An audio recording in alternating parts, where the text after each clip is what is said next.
రీసెంట్గా ఒక video social మీడియాలో ఫేమస్ అవుతుంది, వైరల్ అవుతుంది బాగా. ఏంటంటే మెఫ్తాల్ స్పాస్ని వాడొద్దు అని చెప్తున్నారు.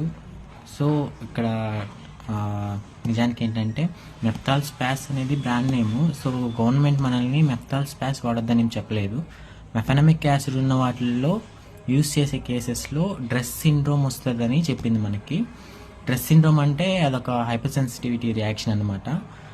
అది అందరిలో వస్తుందని గ్యారంటీ ఇవ్వలేము. కొంతమందిలో వస్తుంది, కొంతమందిలో రాకపోవచ్చు.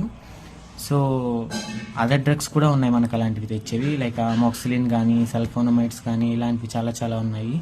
సో ఈ గవర్నమెంట్ అయితే పూర్తిగా వాడొద్దు, బ్యాన్ చేసేసామనేది మనం ఏం చెప్పలేదు. సో వాడొచ్చు. సో మెఫ్తాల్ స్పాస్ అని పర్టికులర్గా ఏం చెప్పలేదు మనకి. సో అదర్ బ్రాండ్స్ కూడా ఉన్నాయి. యాక్టివ్ కాంపోనెంట్ ఏంటంటే మెఫెనమిక్ యాసిడ్.